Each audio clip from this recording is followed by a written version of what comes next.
Hey guys, how are you? It's Briggs Nostalgia here, and today we're going to review these Lego 12 volt steam locomotive that I built over the last few days, and that is a customized version of the legendary Lego 12 volt steam locomotive that is present in the vintage Lego idea book number 7777 from 1980.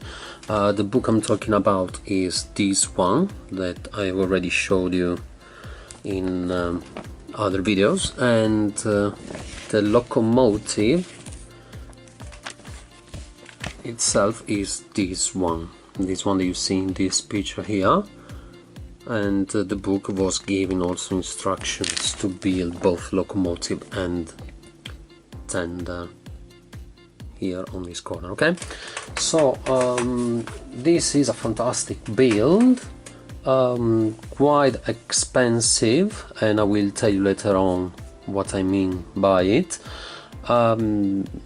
It's a great build with quite expensive, with a lot of things to talk about and a lot of features to discuss. So let's get into it, and we're gonna start with the tender. Okay, so let's start with the tender. The tender is pretty blocky, doesn't have much texture into it except for these letters on the front and a bit of texture here given on the top of the build. It looks pretty blocky, pretty simple. However, there's still a couple of things that need to be mentioned, and one is that it's built on top of the red motor, which is a very expensive piece nowadays. The red motor used to be is very rare, and it costs at least twice as much as its black associate. The black ones in the UK cost on average £30 each. This one can go easily for £60 or £70. Fortunately, I have a 7730, and this motor comes from that set, so very lucky, very lucky about it. Also considering that I got my hands on the 7730 for a pretty cheap price compared to its average value. Also, these red buffers are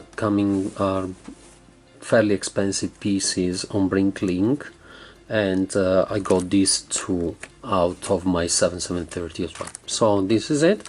So not a very exciting build, but still lot of value into it. A last thing before we move to the locomotive: this build is actually 2 bricks higher than the one presented in the book, and the reason is that I like to have the tender that is pretty much at the same height as the locomotive.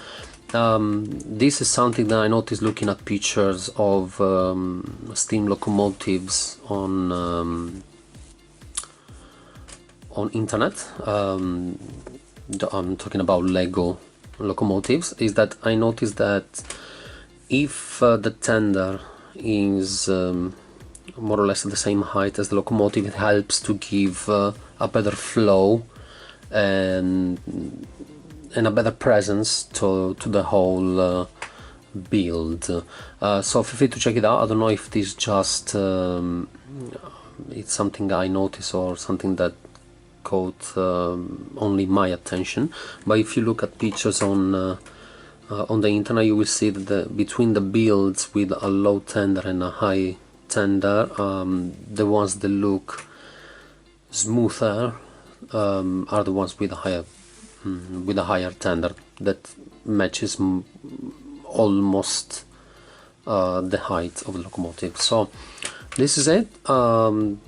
We're gonna move. So this is it for the tender. Let's move to the locomotive.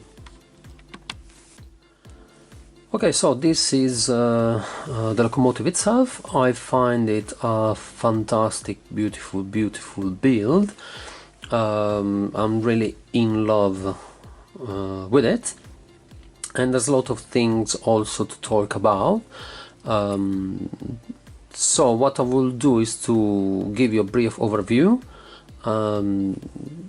highlighting and discussing the features that come with this build, and then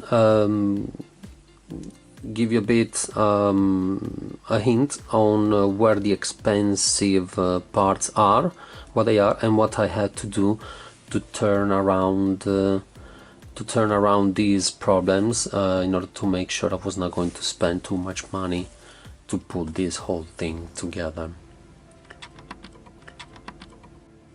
Okay, so in terms of features, let's get started with the front. The front is fantastic. I really like it.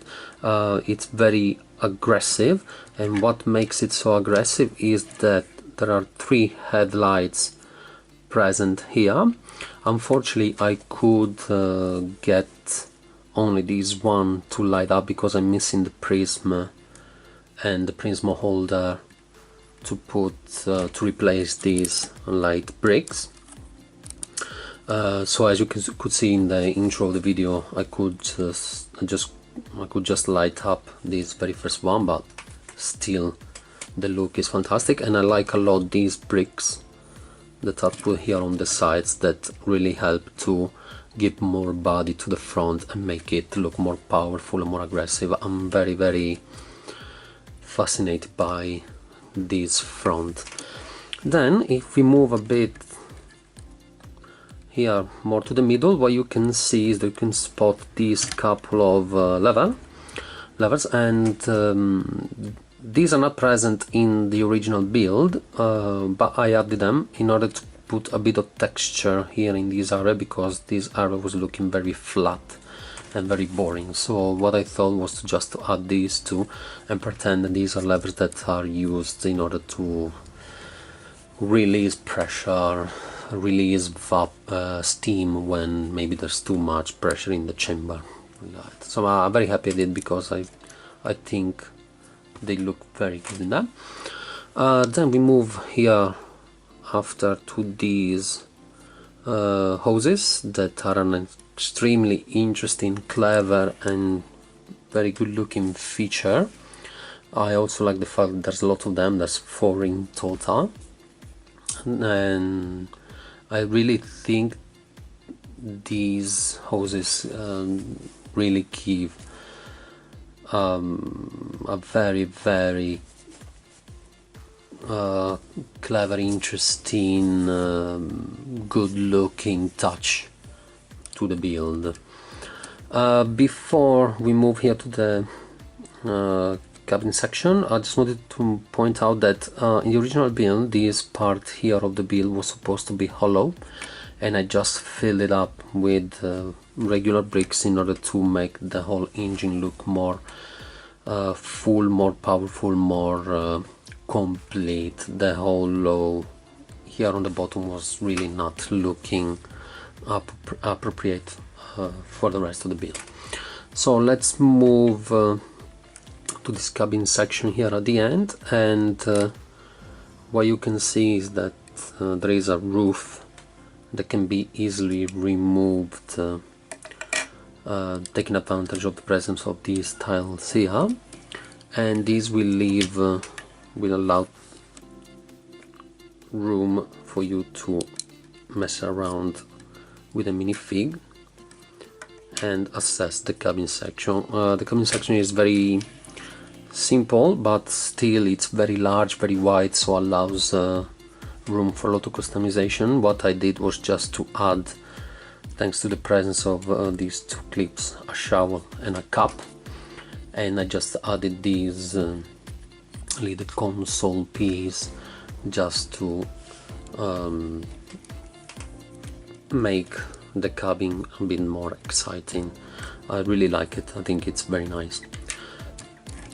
So pretty much I will say that that's it for the presentation of the features. Now we're gonna move to talk a bit more in detail about these both wheels on the bottom and also the other expensive components of this build.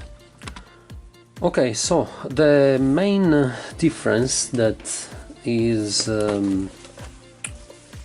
that this build has with its original inspiration is these three wheels. Okay, now these three wheels were present only in the 7750 12-volt train from 1980 or 1982 maybe.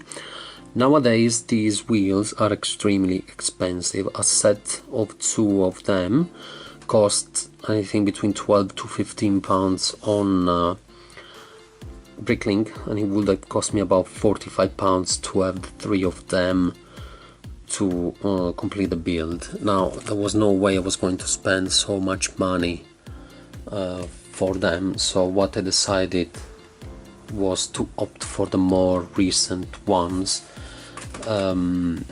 that were still expensive but a lot cheaper, and that would have been available to buy. Now I bought these a few days ago. I bought all 6 of them on eBay for 15 pounds in total, postage included, and I have to say that I'm very happy about it, not just because I spent a third of the money, but also because these wheels look very, very good and they suit the build extremely well.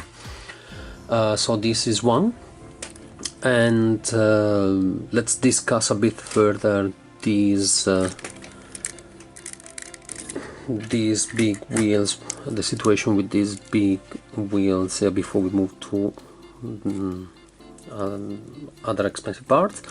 The wheels match very well, they fit very well in terms of proportion with the original build. The only thing I had to rearrange was just to add maybe 1 or 2 plates over here, just because these wheels are a bit bigger than its original ones. And as a bar, I didn't want to leave the wheels like this on their own because they were looking naked and the whole section was looking too incomplete, so I wanted to add something that would have represented a bar. And after a few attempts, what I came up with was just to put together these 2 6x1 plates, 2 of them, put all together with a few tiles, and I just put this tile here in perpendicular position just to give it a bit of texture in order not to make the whole bar to look too flat. It was I was looking for a very easy solution. Maybe there are other options available, but this is all I came up with when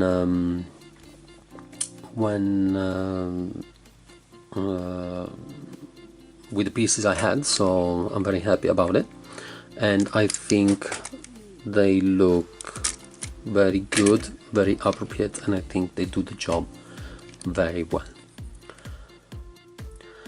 And last couple of things before we move on is that these black rims that you see here on the wheels actually are 12-volt rims for 12-volt motors, and it's just that if you grab one of these, you can easily stretch it enough in order to comfortably fit the big wheels. So that's just a trick for you to avoid spending money buying its original ones.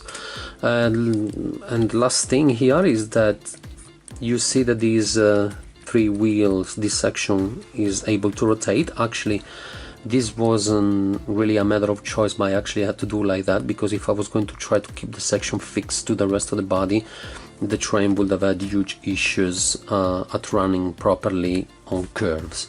So I don't know, I know that some locomotives are actually have this section fixed to the rest of the body, but it wasn't my case. I had to keep it like that, as otherwise the train wouldn't have been able to run properly on the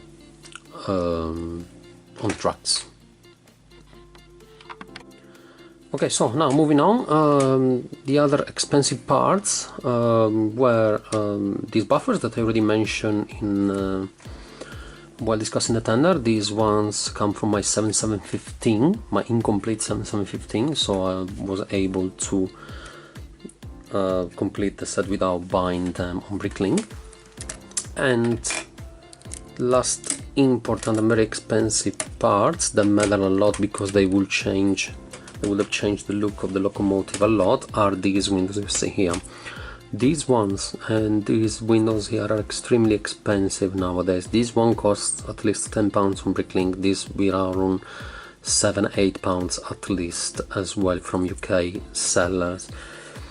I had these from my 7730, so no problem there. I was very lucky to already have these pieces to put the build together, but unfortunately I had to play a bit of a trick for the second one needed, and I think you might be able to see that now that I get the whole thing close to the camera, which is that actually this little window here is not in its original color, but actually I painted it with some black spray.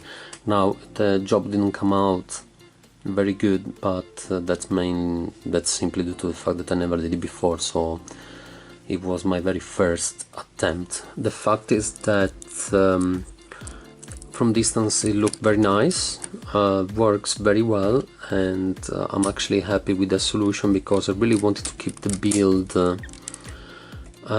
very similar to the one suggested in the idea book, so I'm very happy about this trick that I play. I know that if you are a purist you're going to cringe about it, but I'm really not willing at spending so much money just for a window. An alternative option that I would have been keen to try but that I couldn't because I didn't have the piece of the right color is to use this piece instead of the windows, and in black. I think maybe that could have fit pretty well. I just don't have it in black, so it wasn't an option for me. So that's it. So this is it, guys. This was the review of the build. Just let me know, guys, in the comment section what you think. I love this build. It's one of the best, most looking locomotive I've ever bumped into. It was great fun to put it together and work on it. I think I'm gonna keep these as a permanent build because it uses lots of parts of my 7730, of the locomotive of the 7730, and I don't really like the locomotive of the 7730, so I think I'm gonna keep this build as a permanent build, as a replacement for the locomotive of the 7730. The tender might be subject to further customizations in the future, but for the moment I'm very happy with it, and I'm gonna move to other projects. So guys, feel free to rate, comment and subscribe, and I'm looking forward to speak to you on the next video. Okay, thank you very much.